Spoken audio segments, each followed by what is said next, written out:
One of the crazy things about society these days is that quite frequently we assume that an actor or an actress has many of the same attributes, qualities, and characteristics as the characters that they play on TV shows and in movies. It really is hard to avoid. The mediums are so powerful. Case in point is this guy, Richard Deacon. I bet you think you know him. I certainly thought I did. He was Fred Rutherford on Leave It to Beaver, Ward's work colleague and friend. On the show, Fred wasn't someone that any of us would aspire to be. He loved to talk about his trips and, more specifically, himself. He seemed to have a bit of an inflated ego. Okay, I'll say it. He was a bit pompous, and he seemed unaware of his own peculiarities. Fred was very much tone-deaf to the feelings of others. He would get on Ward's nerves, but for whatever reason, Ward tolerated Fred's behaviors, and you get the feeling that they really were friends. And as a father, Fred could be overbearing, so much so that his son Clarence, also known as Lumpy, became a bit of a bully. While Fred staunchly defended Lumpy in public, behind the scenes he was quick to criticize his son. Fred, as played by Richard Deacon, was a deeply flawed individual. It's not that he was a bad parent, but there is a sense of self-absorption that impedes Fred's progress as a father. But that's nothing compared to the grump of a character that Deacon played on The Dick Van Dyke Show. When he gained fame as Mel Cooley, the producer of The Alan Brady Show and Brady's brother-in-law. And in a way, it's hard to blame Cooley for being such a grump. Not only does he continually have to deal with the ego that is Alan Brady, but he has to put up with Buddy's constant jabs, many of them having to do with his lack of hair. I laughed at those jokes as a kid, but now that my own hair is gone, well, it's a little harder to see the humor in them. However, being a grump and the butt of Buddy's jokes could be rewarding, because over the course of the show's 5 seasons, the Dick Van Dyke Show won 15 Emmy Awards, and whenever a magazine such as TV Guide or People rank out the top television shows ever, the Dick Van Dyke Show usually finds a place toward the top of those lists. So with all that said, after Deacon's passing, a close friend of his admitted that Richard had one regret. Just one! That's not so bad, right? Only one regret during a lifetime? I think we would all be willing to settle for that. Anyway, this regret is an interesting one. You see, Richard simply wished that he had played more nice people on TV and in the movies. Yep, over 100 movie appearances and more than 1,000 episodes of various TV shows, and you know what? For the most part, Richard had been cast as the curmudgeonly grump, the sourpuss, the pompous fool. Well, you know what? Let's talk a little bit more about this guy. Let's dig a little deeper and find out who he really was.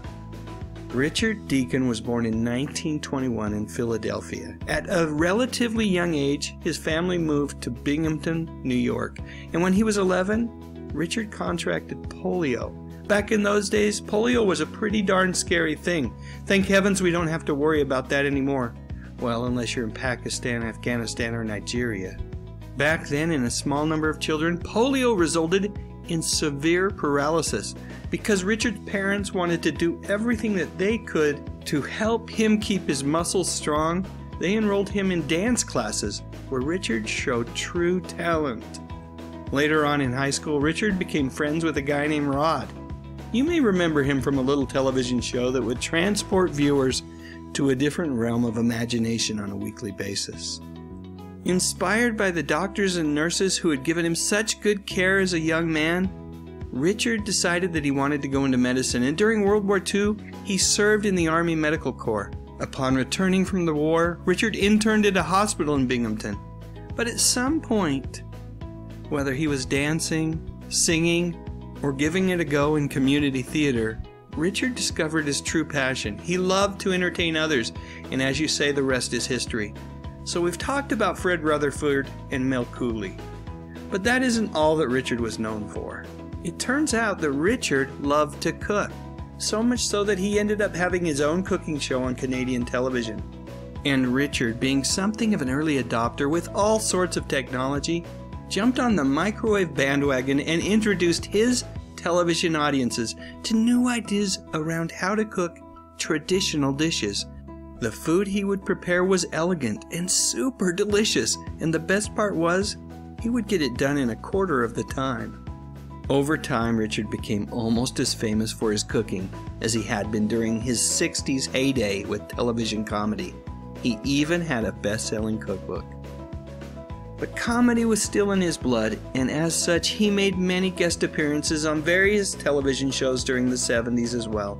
I remember him best from his appearances on game shows such as Match Game with Gene Rayburn. You know, between Richard, Gene, and Charles Nelson Riley, well, that's a small sampling of comedy heaven right there, my friends. And whether he realized it or not, as time went on, Richard Deacon, the sourpuss, curmudgeonly grump from an era gone by, slowly exited the building, and the real Richard emerged. He was a true Renaissance man, an accomplished actor, a wonderful chef, a terrific dancer, and most importantly, a warm, kind, and loyal friend to those who got close to him. When Richard passed away in 1984, Rose Marie, one of his co-stars from The Dick Van Dyke Show, said this about him: "I've lost someone very, very dear and very treasured, and I think our business has lost a great talent." And his personal manager said this about Richard: "He was the loveliest man, one of the kindest men I've ever known." I think Richard would have been pleased to have heard those things said about him, because at the end of the day, this was a man who not only had a very bald head, but a pretty darn big heart. Alright, one last picture, this time from his appearance on The Twilight Zone. I wonder what that reunion with Rod was like. Anyway, please feel free to share your comments, and while you're at it, I would love a thumbs up, and what the heck, why not subscribe to my little channel? I talk about music, movies, and television, mostly from the 50s, 60s, 70s, and 80s. You know, the good stuff. But most importantly, and as always, thank you so much for watching.